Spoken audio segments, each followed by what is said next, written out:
37장 19절에서 22절 말씀입니다. 우리 함께 한 목소리로 읽습니다. 너는 곧 이르기를 주 여호와께서 이같이 말씀하시기를 내가 에브라임의 손에 있는 바 요셉과 그 짝 이스라엘 지파들의 막대기를 가져다가 유다의 막대기에 붙여서 한 막대기가 되게 한즉 내 손에서 하나가 되리라 하셨다 하고 너는 그 글 쓴 막대기들을 무리의 눈앞에서 손에 잡고 그들에게 이르기를 주 여호와께서 이같이 말씀하시기를 내가 이스라엘 자손을 잡혀간 여러 나라에서 인도하며 그 사방에서 모아서 그 고국 땅으로 돌아가게 하고 그 땅 이스라엘 모든 산에서 그들이 한 나라를 이루어서 한 임금이 모두 다스리게 하리니 그들이 다시는 두 민족이 되지 아니하며 두 나라로 나누어지 아니할지라. 아멘. 할렐루야. 우리 오늘은 광복기념주일이고요. 우리 북한 선교 주일이면서 동시에 남북 평화 통일 공동 기도 주일입니다. 목요일이죠. 우리 제 79회 광복절을 맞게 되어지는데 우리 광복절인 8월 15일 1945년 우리 민족이 일제 식민지 통치에서 해방된 것을 우리 남과 북이 함께 기념하는 뜻깊은 날이지만 부르는 이 명칭이 다르죠. 우리는 광복절로 부르지만 북한은 해방절이라고 부릅니다. 이 명칭부터 달라요. 아이러니하게도 이 날은 한민족이 독립을 이룬 날이기도 하지만 동시에는 이 남쪽은 미군정 또 북쪽은 소련군정이 수립이 되어서 이 독립을 이룬 날이지만 동시에 남과 북이 두 나라로 분열된 날이기도 합니다. 우리나라는 676년 신라가 삼국을 통일한 후에 고려와 조선까지 그리고 1910년 일제에 의해서 강점될 때까지 이렇게 따져보면 1234년 동안 단일 민족 국가를 유지해 왔었습니다. 그렇지만 1945년 한반도는 외세에 의해서 남과 북으로 분리가 되어지고 분단되고 1950년 6월 25일이 발발해서 한국전쟁이 이제 74주년을 맞는 해입니다. 또 아직도 전쟁이 끝나지 않았죠. 1953년에 체결된 정전협정 상태가 계속 유지가 되어지고 있는 상황입니다. 74년 또 71년이 흐르고 있는 상황이죠. 이러한 상황 속에서 대통령이 오고 가기도 했지만 여전히 미사일을 겨누고 있고 또 많은 미사일을 또 휴전선 근방에 배치를 하고 있습니다. 그렇기 때문에 우리 정치, 군사, 문화 이런 것은 다 분리가 되어 있지만 우리 기독교만은 한 하나님, 한 성령님, 한 예수님을 믿는 우리들은 아무리 너네들이 정치적인 교회다 뭐다 할지라도 봉수교회 그렇죠. 평양에 있는 교회는 이렇다 할지라도 우리가 함께 기도하는 주간 만들자.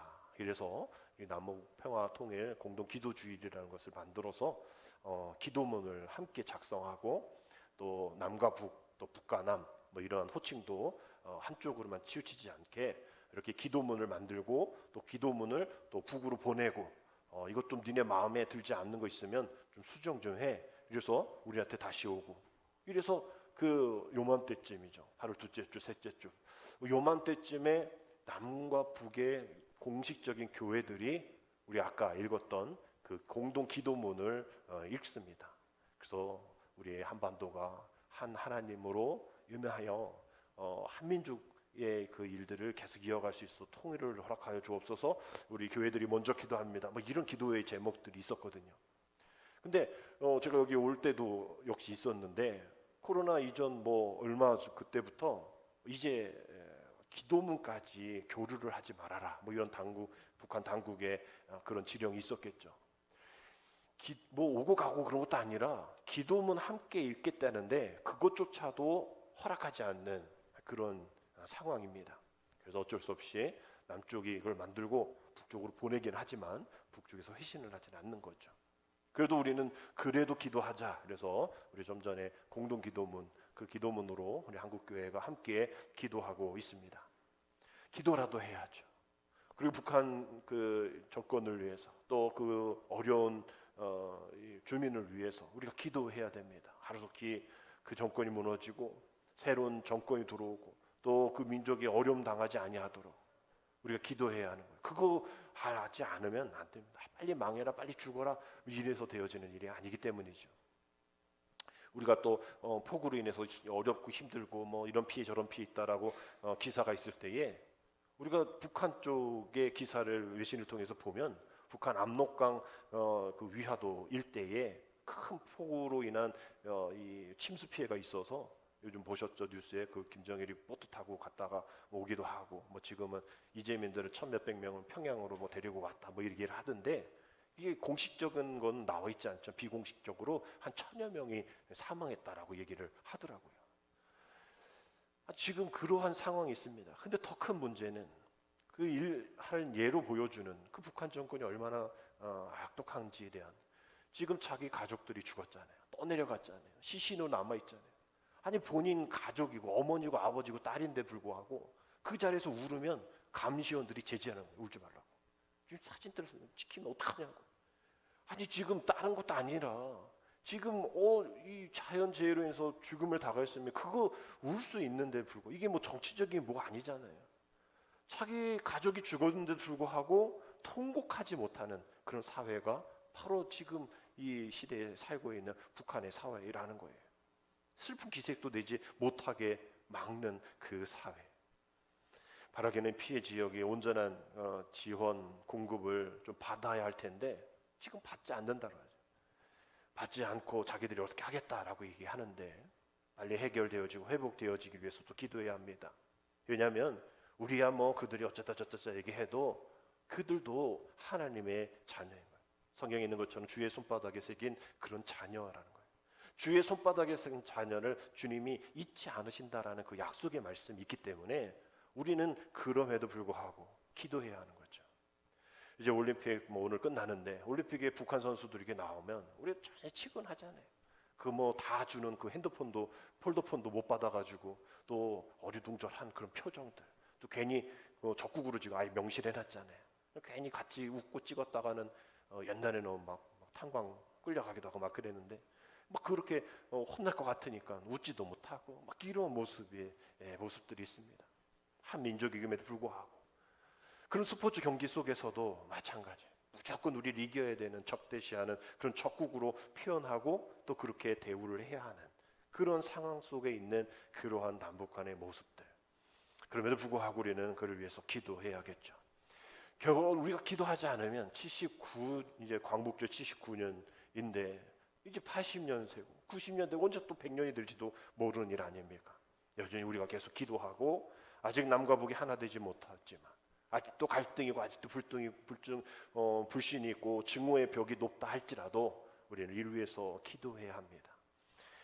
여전히 우리가 그를 위해서 기도할 때에 당면한 우리들의 문제가 있는 것이죠.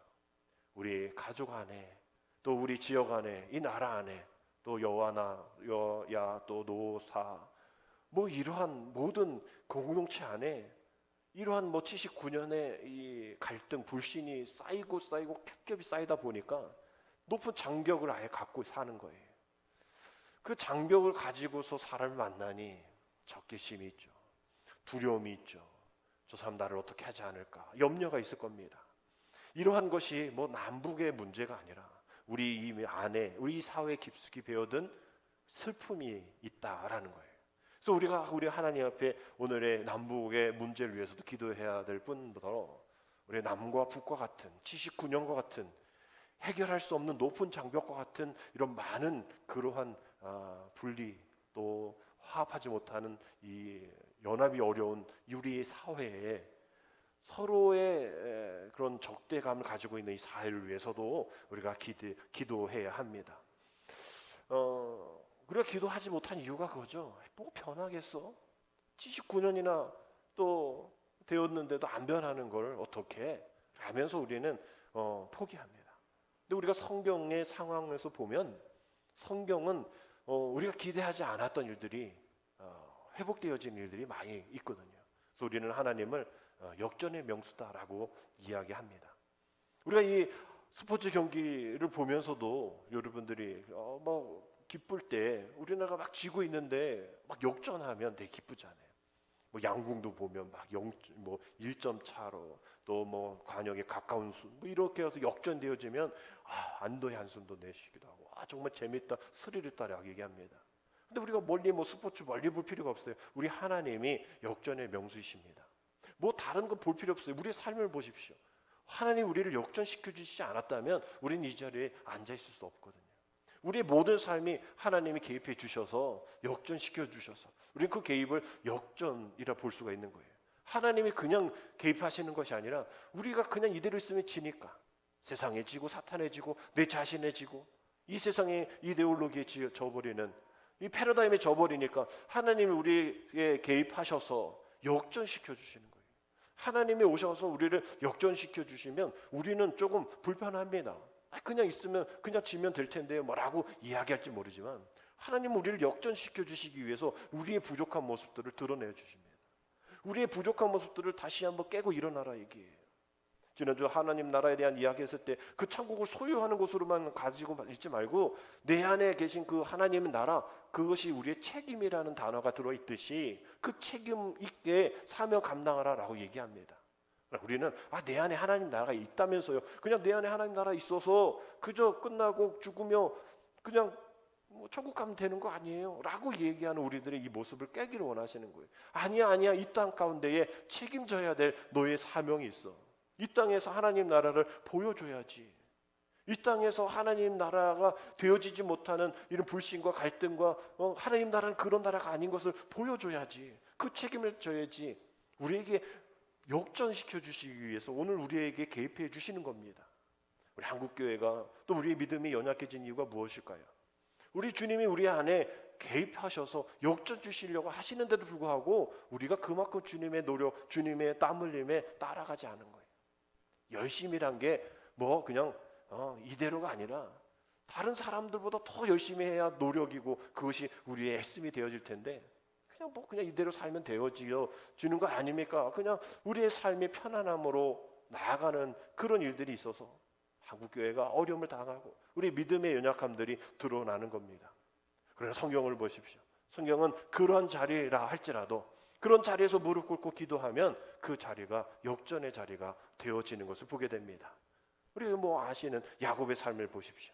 그 두려움과 답답함의 자리였던 그 야복강 나루터가 하나님과 시기름하며 기도했더니 그게 하나님과 싸워 이겼다, 하나님의 얼굴을 보았다, 이러한 단어로 분열로 바뀌는 것 아니에요. 우리가 전혀 기대하지 않았던 그러나 그곳에서 치열한 기도의 싸움이 있었기에 그곳에서 죽지 않으면 그냥 살기 아니면 또 그 자리가 하나님의 역전의 자리로 또 그 불신의 사람 또 그러한 원수 같은 형 에서를 바꿔주시는 그 마음, 두려운 마음 가운데 그곳에서 하나님의 응답을 받았지만 막상 대면을 하게 되어지면 두려움 가운데 있었던 그 모습 속에서 하나님은 그 사람도 바꿔주시는 거예요. 장소도 바꿔주실 뿐더러 사람의 마음도 바꿔주신다는 거예요. 그래서 오늘 우리 남북 평화통일 공동기도 주의를 통해서 우리가 뭐가 되겠어요 이거? 우리가 그렇게 생각할지 모르지만 우리 하나님 오늘도 이 나라에 개입하여 주셔서 역전해 주실 일들을 지금 주님은 계획하고 계시다라는 것을 우리가 믿고 우리가 그것을 위해서 오늘도 굳게 마음을 먹고 그 약속을 붙잡으면서 치열하게 우리가 이 자리에서 기도해 보자라는 것이죠. 그래서 우리 모두가 다 하나님의 얼굴을 보는 그러한 분이엘의 나라가 되어질 수 있도록 우리가 남북 평화를 위해서 염원하는 공식적인 기도가 남과 북과 남에 이루어질 수 있도록 기도해 주시기를 부탁드립니다. 이제 오늘부로 올림픽이 끝나게 되어지는데요. 승리 기쁨도 있지만 또 배드민턴 그리고 보면 선수와 협회 간의 갈등이 불거지고 앞으로 더 많은 그러한 기사들이 나올 것 같다라는 생각이 듭니다. 이렇게 계속 우리는 이러한 갈등 사회 속에 있어요. 이게 그냥 우리가 느끼는 것으로 우리가 얘기하는 게 아니라 2021년에 OECD 30개국의 사회 갈등 지수를 조사한 게 있는데 우리나라가 30개 중에 맨 끝에 있으면 갈등이 없다 그거든요. 근데 우리가 1등은 아닌데 3위에 차지를 했어요. 1등이 이제 멕시코. 거기 그 마약 그런 총기 막 이런 게 많거든요. 그리고 비닉부, 부익부 이런 게 너무 많아요. 멕시코는. 또 미국 완전 전 세계 1등 국가인 미국하고 근접하고 있는데 이거 막 못 사니까 넘어가기도 하고 막 부포 체류하기도 하고 뭐 이런 것들이 되게 많단 말이에요. 그래서 멕시코가 1위, 2등이 이제 이스라엘인 거예요. 이스라엘은 지금 뭐 전쟁 중에 있잖아요. 얘는 아마 이 종교 지수에서 많은 점수를 깎았던 거예요. 아니 어떻게 하나님의 선민이라면서 그렇게 지금 뭐 미사일 날아가고 막 그러잖아요. 어떻게 이럴 수 있어? 라면서 이게 될 텐데, 아니 우리는 뭐 마약갱, 뭐 전쟁 뭐 이런 건 아닌데, 아니 우리가 3위란 말이에요. 왜 이럴까? 왜 갈등 지수가 높을까? 지역, 노사, 이념, 종교, 남녀, 계층, 세대 이게 우리는 다 들어와 있어요. 멕시코나 뭐 이스라엘은 그냥 한두 개가 커서 1등, 2등인데 이거 얘네 빼면 우리가 1등인 거죠 또. 우리는 어느 분야 어디에서든 이 갈등이, 그래서 이렇게 뭐 요즘에 젊은이들 결혼에 대한 그 조사에 이 정치색이 다르면 결혼 안 할 것이다라는 게 반이더라고요. 아니 지금 결혼하는데 너가 여당이니 야당이니 이것 때문에 난 너를 안 만나, 결혼 안 해. 결혼 아니 무슨 결혼까지 하면서 정치색 일을 하고 그래요. 이게 뭐 그렇게 중요한 거라고. 그냥 그대로 정치적인 그런 이념이 있는 거지. 그거를 나는 뭐 안 돼라면서. 이게 우리는 어디 뭐 어른뿐만 아니라 애들까지도 그게 다 깔려 있는 이러한 남북 갈등도 지금 위급한 일이지만 이 사회에 시급한 그럼 심각한 문제들이 바로 이런 갈등이라는 거예요. 이러한 경제, 문화, 정치, 종교, 이념, 남녀노소 불만하고 대결하고 있고 미움과 또 적대의 상처가 더해 가는 이런 상황 속에서 화해의 길, 또 일치로 가는 길이 월고 험난해 보이는 것이 사실입니다. 이 땅의 분열을 치유하는 그 우리의 기도의 노력들이 부족했던 것이 사실인 것이죠. 하나 되게 하시는 그 주님의 부르심에 우리가 신실하게 응답하지 못했어요. 너가 그 일을 감당해야지. 너가 그 일들 가운데 내가 보낼 자를 찾을 때 네가 아멘하지 않았잖아 라면서 우리의 그런 게으름을 책망하실 겁니다. 평화의 주님께서 우리에게 맡겨주신 그 귀한 사명이 있음에도 불구하고 우리가 오히려 그 평화를 깨고 있는 우리들인 것이죠. 이사야 2장 4절의 말씀이 있죠. 그가 열방 사이에 판단하시며 많은 백성을 판결하시니 우리가 그들의 칼을 쳐서 보습을 만들고 그들의 창을 쳐서 낫을 만들 것이며 이 나라와 저 나라가 다시는 칼을 들고 서로 치지 아니하며 다시는 전쟁을 연습하지 아니하리라 라는 말씀이 나옵니다. 지금 칼을 쳐서 농기구 보습을 만들어야 할 때이고 창을 쳐서 별을 베는 낫을 만들어야 할 때라는 거죠. 지금 죽이는 연습할 것이 아니라 전쟁 연습할 것이 아니라 생명을 살리는 그러한 연습을 해야 해도 시간이 모자를 판에 지금 칼을 들고 서로를 치며 지금 창을 들고 서로를 찌르려고 하고 있는 일들이 너무나 많다라는 거예요. 아니 난 실질적으로 그러지 않았지 않았습니까? 라고 얘기할지 몰라요. 그러나 전쟁을 연습하다는 거죠. 너 한 번만 나한테 대들어봐. 죽여버릴 거야. 막 이러면서 뭐 그 사람 정말 죽인 것도 아니고 친 것도 아니고 드러낸 것도 아니지만 이미 내 안에서는 전쟁이 선포된 거예요. 늘 말씀드렸잖아요. 우리가 누구한테 원망하고 차 안에서 뭐 누가 껴들면 크락션하고 막 욕해도 그 사람 못 들어요. 그 사람은 뭐 안에서 어떻게 들어? 못 들어. 그 사람한테 욕해봐야 안에 있는 사람이 듣는 거고 내가 먼저 듣는 겁니다. 내가 그 사람을 향해서 전쟁을 선포하면 내가 먼저 듣는 거고 내 안에 계신 하나님이 내 안에 이루어진 천국이 듣는 거예요. 어떻게 천국이 전쟁을 선포합니까? 어떻게 평화의 하나님께서 전쟁에 대한 마음 받아주시겠어요? 받지 않으시죠. 거부하십니다. 그런 것에서 또 우리는 억울한 나는 공고한 자로다. 이 사망의 몸에서 누가 나를 건져냈고. 아니 정말 복음을 위해서 한번 그렇게 이 내 안에 있는 것들을 정말 열심히 한번 실험해보자는 거예요. 근데 그게 아니죠. 본질적인 것이 아닌 하나님이 100% 아니라고 얘기한 것을 다시 집어넣고 다시 뭔가 내 의지를 하고 하는 그 모습이 하나님 보시기에는 너무나 안타까운 거예요. 내가 너를 향한 꿈이 있는데 우리가 잘나서가 아니죠. 우리 교회가 우리 한국교회가 잘나서가 아닙니다. 하나님의 우리 안에 하나님 우리 교회 안에 우리 하나님의 한국교회 안에 심겨두신 그 꿈이 그 비전이 은혜가 있고 하나님의 본질이기 때문에 그것을 축복해 주시는 것이지 우리가 뭐가 잘나서, 우리 교회가, 우리 한국 교회가 뭐가 잘나서 하나님이 우리를 쓰시겠냔 말이에요. 우리가 착각하면 안 돼요. 큰 교회 다닌다고 우리가 명품 교인이 아닙니다. 작은 교회 다닌다고 우리가 아주 작은 그러한 교인이 아니에요. 우리가 정말 어떤 꿈을 갖고 있느냐, 어떤 비전 속에 있느냐, 그것의 크고 작음이, 그것에 믿고 의지함에, 그것을 소홀히하지 않음에 대한 그 꿈의 크기에 대한 그것이 우리의 믿음이지, 하나님의 꿈은 전쟁이 있지 않고 평안하지. 하나님은 나라를 가장 확실하게 보여주는 것이 평화인데, 우리는 그 평화를 깨고 있다면 우리 안에 계신 하나님의 나라가 이루어지지 않게 된다라는 거예요. 그래서 오늘 함께 찬양 불렀던 그 샬롬도 평화라는 뜻이잖아요. 구약에 350번 정도가 나오는데, 이 인사말이죠. 유대인의 인사말. 어디서든지 샬롬 얘기합니다. 샬롬, 샬롬. 뭐 어느 때예요. 우리 24일날 결혼하는 우리 청년에게도 샬롬 하면 행복하게 살아. 또 몸이 좀 아픈 이들에게 또 위로를 할 때 샬롬 하면 좀 빨리 회복되어지기를 기도할게 라는 것이죠. 또 아침에 출근하는 이들을 향해서 샬롬 하면 오늘 하루도 행복하게 너 힘을 내 라면서 인사하는 것이 샬롬입니다. 그러나 예수님은 그냥 인사로만 끝나지 않으셨어요. 샬롬의 길을 걸어가셨죠. 십자가에서 그 샬롬을 완성하셨고 또 다시 오시겠다 약속하셨습니다. 그 샬롬을 위해서 말이죠. 그러니 우리는 매 순간 갈등과 대결 앞에서 우리는 그 샬롬을 입으로 고백할 뿐 아니라 그 샬롬의 길을 걸어가야 합니다. 샬롬을 이루어 가기 위해 적극적으로 나아가야 되는 거죠. 주여 나를 샬롬의 길로, 샬롬의 도구로, 평화의 도구로 나를 사용하여 주옵소서.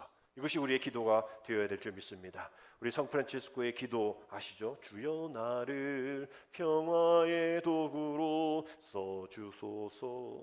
미움 있는 곳에 사랑을, 상처가 있는 곳에 용서를, 분열이 있는 곳에 일치를, 의욕이 있는 곳에 믿음을 심게 하소서. 오류가 있는 곳에 진리를, 절망이 있는 곳에 희망을, 어둠이 있는 곳에 광명을, 슬픔이 있는 곳에 기쁨을 심게 하소서.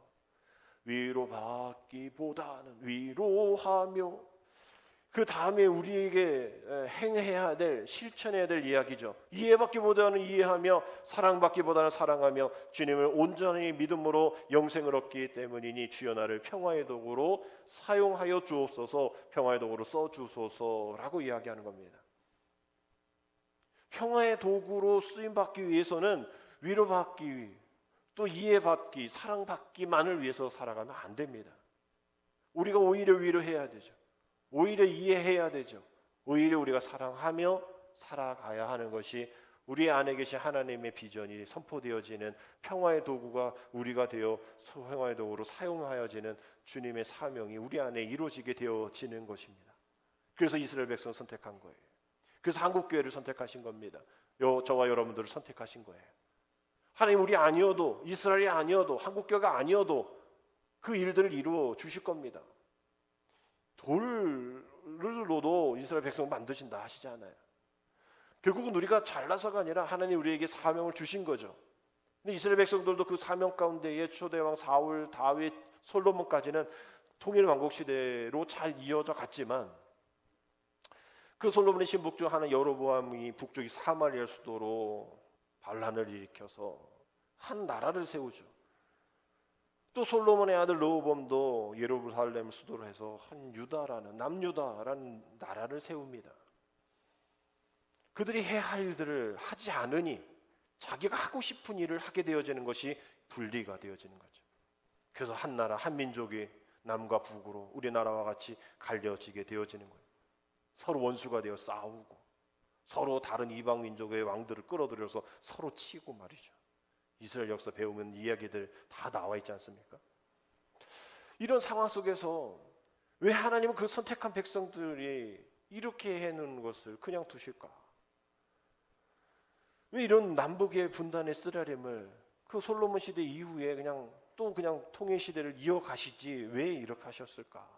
결국은 우리의 그 당시 우상숭배에 빠지고 서로 싸우고 다투고 선민의식에 젖어져서 도덕적으로 윤리적으로 타락해 있는, 오직 하나님 유일신을 받는 신본주의가 아닌 인본주의로 나아가는 것들을 치시는 그 징계의 채찍이 우리에게도 있다라는 것을 보여주시기 위함인 것이죠. 북이스라엘은 아수르에 의해서, 남유다는 바벨론에 의해서, 그 전에는 함께했고 위로받았고 도와줬고 이랬던 그 이방 민족들에 의해서 오히려 통치함을 받고 또 끌려가고 또 눈이 뽑히기도 하고 뭐 이러한 일들이 일어나게 되어진 것, 하나님의 징계 채찍이 이렇다라는 것을 우리에게도 보여주시는 겁니다. 그때에 에스겔이 BC 597년에 나이 25세 정도가 될 때에 바벨론 2차 포로로 여호와긴 왕과 함께 포로로 잡혀갑니다. 그 후에 5년 후, 그러니까 4월 5일 한 30살 때쯤에 그 바벨론 이방 땅에서 하나님의 강력한 임재를 체험하고 하나님의 선지자로 부르심을 받습니다. 그리고 어느 선지자보다 많은 환상과 또 이상을 보게 되어지는 것이죠. 에스겔서에 보면 많은 환상들이 나오죠. 그래서 이스라엘 민족을 위해 그 환상을 통해서 하나님 앞에 기도하고 울고, 하나님 지금 이 포로로 잡혀온 우리의 백성들의 운명이 어떻게 됩니까? 이미 우리는 알고 있기 때문에 70년 후에 돌아가는 걸 알고 있지만 그들은 모르는 거죠. 8.15 해방 우리는 지금 알고 있지만 그 당시 백성들은 모르는 것처럼 끝없이 기도할 수밖에 없는, 지금 이렇게 포로로 잡혀가서 우리의 백성이 언제 돌아갈지 모르는데 하나님 어떻게 해야 됩니까? 그들에게 무슨 말씀을 적어야 합니까? 전해야 합니까? 이걸 받아 쓴 것이 에스겔서이죠. 그런데 그 눈물의 기도가 몇 세까지 있었냐면, 기도하면 좀 하나님 빨리빨리 응답해 주셔야 할 텐데 52세까지 30살에 하나님의 그런 강력한 임재를 체험하고 52세까지, 그러니까 22년 동안 밤낮 부르짖은 것이 그 나라 민족의 해방을 위해서예요. 여러분, 우리가 이 나라를 위해서, 이 사회를 위해서, 이 정치를 위해서 22년 동안 끊임없이 기도해 본 적 있나요? 정말 우리가 그 기도, 22년의 기도, 이 에스겔의 기도, 오늘 우리 광복기념주의를 맡고 있는 우리에게 가장 필요한 기도의 자세가 아닌가 생각하게 됩니다.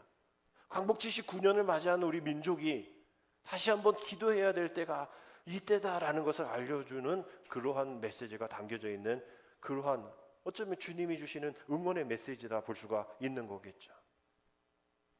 망한 북이스라엘, 또 포로로 잡혀가서 아무것도 할 수 없는 이 남유다와 같이 아무것도 할 수 없는 그 민족이 과연 무엇을 할 수 있을까? 아무것도 모르지만 눈물로 기도했던 22년의 에스겔의 기도처럼 우리는 그 이스라엘 회복을 위해서 기도했던 이스라엘과 같이 이 나라의 민족, 우리 가정, 이 사회가 회복되어질 수 있도록 오늘도 기도하며 나아가야 합니다. 내가 무엇을 하겠다가 아니라 하나님 이 나라를 통치하여 주옵소서. 우리가 지난주 계속 천국에 대한 이야기했을 때 회개하러 천국이 가까웠다라고 이야기했던 세례요한과 예수님의 메시지, 천국이란 것은 다른 것이 아니에요. 하나님이 직접 통치하심, 이란 단어가 바로 이 천국이라는 단어가 들어있다 말씀을 드렸잖아요. 하나님의 통치하심이 이 나라 가운데 있게 하여 주옵소서. 하나님이 통치해 주셔야만 합니다. 뭐 우리나라에 큰 교회가 있고 대형 교회가 있고 이런 것이 중요한 것이 아니라 하나님의 통치가 이 모든 전국에 있는 교회 위에, 우리 가정 위에, 이 사회 위에 있어야 합니다. 하나님의 통치하심이 있게 하여 주옵소서. 우리 눈물로 22년 동안 우리가 계속 기도해야 한다라는 것이죠. 그리고 오늘날 이와 같이 이 민족을 위한 기도하는 사람을 찾는 그 주님의 찾으심이 우리에게 있다라는 것을 기억하고, 우리가 하나님은 그 기도하는 자를 찾으시고 또 그 기도하는 사람을 통해서 이루어 가신다라는 것을 오늘 말씀을 통해서 우리는 기억해야 합니다. 22년 동안 에스겔이 어떤 기도했습니까? 그 조국 이스라엘을 위해서, 그 민족을 위해서 하나님 앞에 엎드려 기도할 때에 하나님께서 그 미래, 그 조국의 미래를 알려주시죠. 그것이 오늘 19절의 말씀입니다. 너는 곧 이르기를 주 여호와께서 이같이 말씀하시기를 내가 에브라임의 손에 있는 바 요셉과 그 짝 이스라엘 지파들의 막대기를 가져다가 유다의 막대기에 붙여서 한 막대기가 되게 한즉 내 손에서 하나가 되리라 하셨다라는 말씀을 전합니다. 내 손에서 하나가 되리라, 하나님의 손에서 하나가 되리라. 아무것도 쓰잘데기 없는, 생명이 없는, 그냥 뭐 다 잘려서 이거 뭐 붙인다고 해서 뭐가 되겠어요? 묶는다고 뭐가 되겠습니까? 아무것도 안 되는 이 두 개의 지팡이 막대기가 하나님의 손에서 하나가 되겠다라는 그 말씀을 전합니다.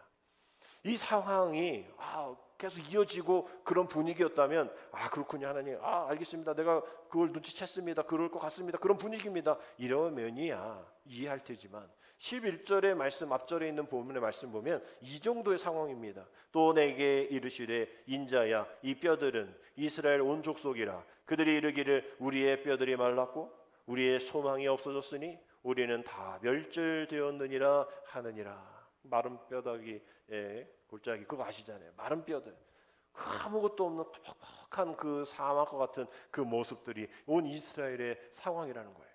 결국 추측하며 예측할 수 있는 것이 마지막에 있는 말씀, 다 멸절되었느니라. 멸절이라는 단어가 그 당시 이스라엘의 모습이었던 거죠. 다 멸절될 수밖에 없는 상황, 이제 죽음을 맞이하고 기다릴 수밖에 없는 상황, 마른 뼈와 같은 상황, 탄식할 수밖에 없는, 그냥 탄식해야 될 수밖에 없는 그런 상황, 그 상황 속에서 하나님이 오늘 에스겔을 통해서 이 말씀을 주신 거죠. 이렇게 몸부림치면서 기도하는 일 가운데 주시는 역전의 하나님의 메시지인 겁니다. 어떻게 할 수밖에 없는 상황, 막대기처럼 되어버린 생명 없는 사라진 현실 가운데에 그런 절망 속에서, 불가능한 속에서 우리 하나님께서 일하신다라는 것. 이 사람의 한계를 느껴서 더는 아무것도 하지 못하고 이제 끝났다, 난 할 것 다 했다라고 포기하고 돌아설 때에 주님 우리에게 다시 물으십니다. 이제 그게 끝이야? 다 했어? 그게 결론이야? 늘 모든 것은 다 하나님께 영광 올려드린다면서, 모든 것은 하나님께서 하셨습니다라고 얘기하면서 너의 문제 앞에서 네가 다 해보고 끝이야? 우리 주님이 우리에게 묻습니다. 우리는 이야기하죠. 다 해봤어요. 안 되잖아요. 이제 나보고 어떻게 하라고요? 우리는 거기까지인 거예요. 그러나 우리 믿음의 신앙을 잘 보십시오. 우리가 거기까지의 믿음입니까? 우리가 뭐 다 해보고 뭐 그냥 거기서 끝나면 하나님 결론 내시는 게 아니잖아요. 어디 성경에 그런 얘기가 있어요? 다 성경에 있는 위대한 믿음의 일꾼들은 다 거기서 끝나는 게 아니라 거기에서 하나님 이제 어떡합니까? 하나님 나는 다 해봤는데 저는 안 됩니다.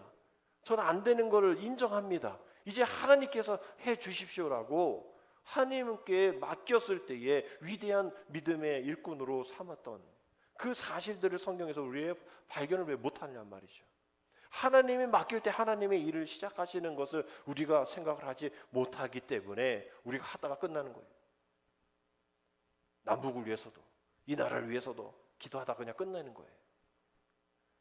그 이후에 하나님이 하실 일들을 기대하지 못하면서 기도하지, 그게 기도라고 생각하지 않는 거예요. 내가 어떻게 하겠습니다가 기도라고 생각하는 거죠.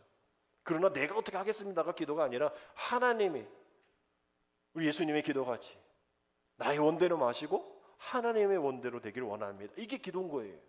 내 기도가 끝나고 그냥 부쩍 일어나서 끝나서 난 기도했다가 아닌 거예요. 그건 우리가 그냥 하나님 앞에 고지서 올리는 거죠.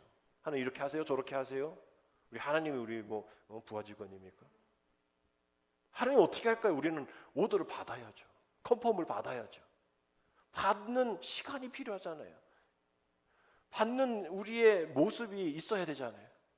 받을 만한 자세가 필요하지 않습니까? 그럴 만한 우리의 행동들이 필요하지 않을까요? 근데 그런 거 다 없이 내가 하나님 앞에 기도했으니까 하나님 알아서 하세요? 어떻게 하나님이 알아서 합니까? 하나님은 알아서 안 하실 거예요. 하나님의 계획 안에 우리의 기도가 들어있지 않기 때문입니다. 생기를 불어넣어서 살리시는 일은 하나님의 몫이에요. 우리가 한번 해봐서 안 된다 아닌 거예요. 하나님께서 사망의 생기를 명하시면 그때 죽은 자가 살려지게 되어지는 것이지, 하나님의 손이 우리의 손하고 어떻게 안 되는 거예요. 이게 올림픽 하면서 세계 랭킹 몇 위가 40 몇 위가 1위 이겼다 그때뿐인 거예요. 못 이겨요. 거기에서 한번 모여. 아니 우리가 그 탁구 정도가 아니잖아. 하나님의 능력의 손이 우리의 손하고. 근데 우리는 우리의 손이 하나님의 손하고 좀 비슷하다고 생각하는 경향이 많아요. 하나님 손 좀 필요 없어요. 내가 알아서 할게. 내 손이 더 클 것 같아. 내 능력의 손이 더 클 것 같아라고 하나님을 저 구석에 몰아놓고 필요할 때만 부르는 그런 우리들의 모습이 있다라는 겁니다. 그 손이 우리의 그 부정부패에 저지르는 불손의 손이 아니잖아요. 그 손이 온 우주 만물을 창조하신 능력의 손이시고, 빠져가는 베드로를 붙잡은 손이고, 오병이의 기적을 베풀었던 축복의 손이고, 어디 거기에 우리 손을 갖다 댑니까? 우리가 뭘 했다고 그 손에 자랑이 있겠습니까? 우리가 뭘 했다고 우리가 뭐 손대면 뭐 대박 나는, 우리가 뭘 어떤 능력의 손이 있어서 대박이 나냐는 거예요. 아니에요. 우리는 부족해요. 우리는 그렇게 할 수 없습니다. 그러니까 원망하지 마세요. 누가 못한다 원망도 하지 마시고, 내가 못한다 원망도 하지 마시고, 하나님께서 손대 주시면 불가능한 것이 가능해진다라는 거기에 포커스를 맞추고 그렇게 회복되어질 수 있도록 우리가 나아가야 한다라는 것이죠. 우리가 오늘의 은혜 가운데에 나아갈 때에 이 기도의 힘으로, 그 하나님의 능력의 힘으로 이스라엘에게 놀라운 비밀을 알려주신 에스겔에게 하나님께서 21절 22절에 이렇게 약속해 주시잖아요.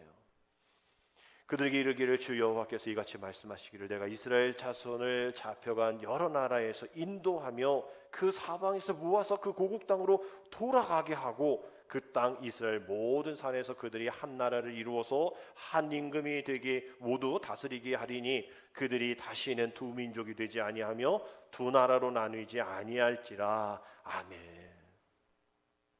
다시는 두 민족이 되지 아니하며 두 나라로 나누지 않게 내가 할게.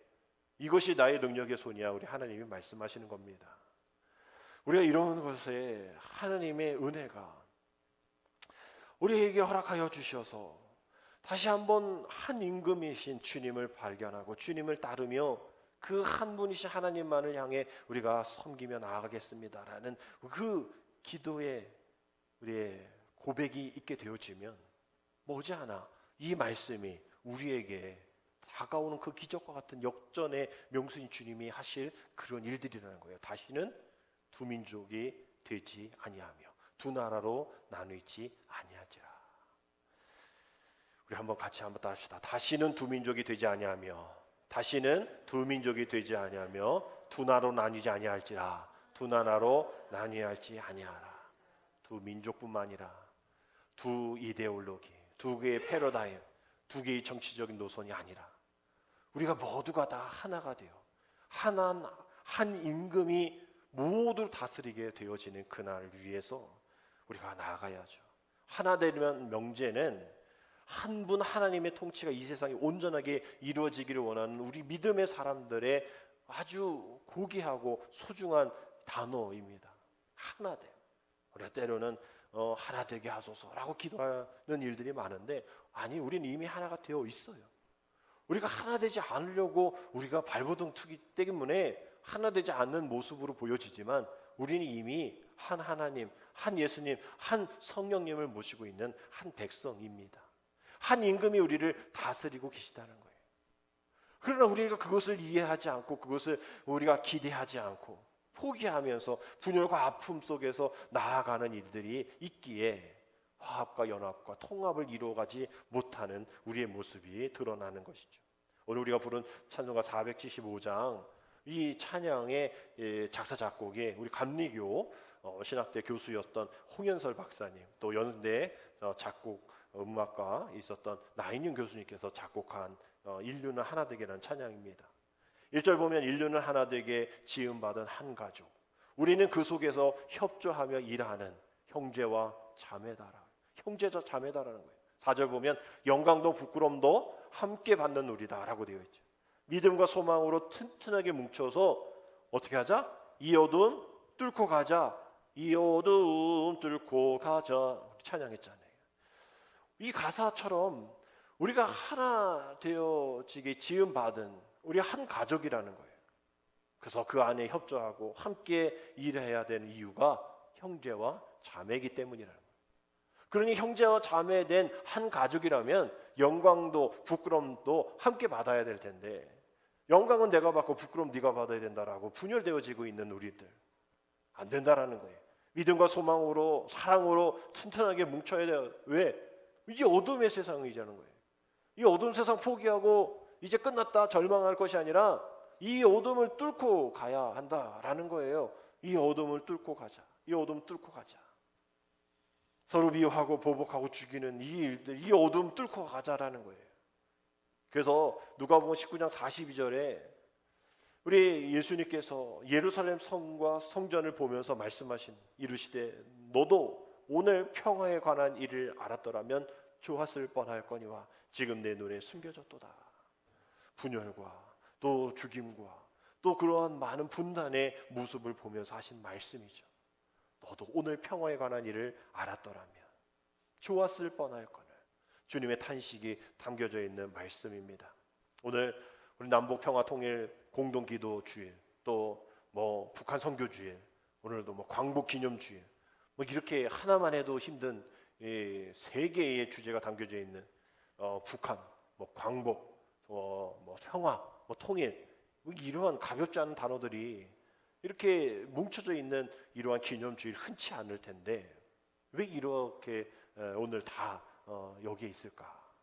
결국 우리가 당면하고 풀어야 할 이 현실의 문제가 한두 개도 아니고 그만큼 복잡하고 그만큼 무겁고 그것을 누가 아니라 우리가 그것을 져야 한다라는 것을 반증해 주는 것이죠.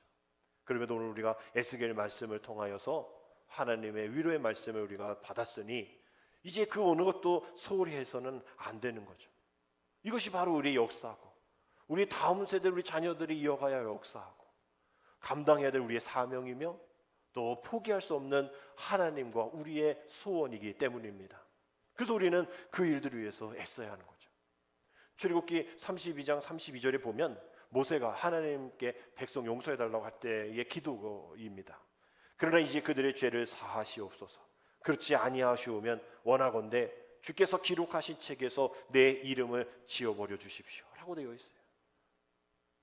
차라리 자신의 이름을 하나님 책에 지우시는 한 있더라도 이 백성 용서해 달라라는 그런 지도자의 아름다운 기도의 모습인 것이죠. 또 하나 보면 로마서 9장 3절에 보면 바울이 이렇게 기도했죠. 나의 형제 곧 고륙의 친척을 위하여 내 자신이 저주를 받아 그리스도에게서 끊어질지라도 원하는 바다라고 되어 있어요. 이 사랑의 끈에서 누가 나를 끊어낼 자가 없다라고 고백했던 이 바울이 나는 이렇게 하나님과 주님과 성령님과 끈끈해 그 누구도 나의 그 사랑의 끈을 끊을 수 없어라고 얘기했던 바울이 끊어도 상관없다는 거예요. 누구를 위해서? 나의 형제 고륙 친척을 위해서. 내가 저주를 받아도 그것이 끊어져서 사탄에 의해서 또 뭐에 의해서 내가 그것에 저주를 받다 할지라도 괜찮습니다 라는 고백인 것이죠. 내 주변의 이들을 위해서라면 그리스도에게 끊어질지라도 달게 받겠다라는 자신을 버려서라도 다른 이를 구원하고 싶다는 바울의 믿음, 참 아름다운 믿음이라는 겁니다. 초대교회도 마찬가지죠. 그리스도인들 지금이야 우리가 받는 고난이 이렇고 저렇고 막 얘기하지만 지금보다 숫자가 많지 않잖아요. 그 그리스도인, 주님을 믿는 그리스도인들의 고난의 싸움, 결국 심한 모욕, 환난 이것이 끝나는 것이 아니라 사람의 구경거리, 침뱉음 이게 끝이 아니라 순교를 해야 될 상황이잖아요. 환난과 핍박 지금 우리와 수준이 많이 다르잖아요. 우리가 받는 환난 핍박이 북한 내에서 받는 환난 핍박 다르듯이 초대교회인들이 받았던 환난과 핍박이 우리와 다르게 순교라는 그러한 모습이 있다라는 거예요. 그럴 때 만약에 우리가 그때에 지금 우리가 북한에 있다면 우리는 어떨까? 이런 환난을 이길 수 있었을까? 아마 어려울 것 같아요. 우리 믿음의 중심, 그 깊고 깊은 곳에 그 순교의 영성이 없기 때문입니다. 히브리서 10장 39절을 보면 이렇게 되어 있죠. 우리 같이 히브리서 10장 39절 있습니다. 우리는 뒤로 물러가 멸망할 자가 아니요 오직 영혼을 구원함에 이르는 믿음을 가진 자다라고 되어 있어요. 신실하신 하나님을 믿는, 하나님의 약속을 믿는, 역전의 명수이신 주님의 그 약속을 믿는다면 고난에도 뒤로 물러서지 않는다라는 거예요. 남을 위해서 자신의 것을 아끼지 말고 순교자의 믿음으로 걸어가야 하는 것이 맞다라고 말씀하고 있는 겁니다.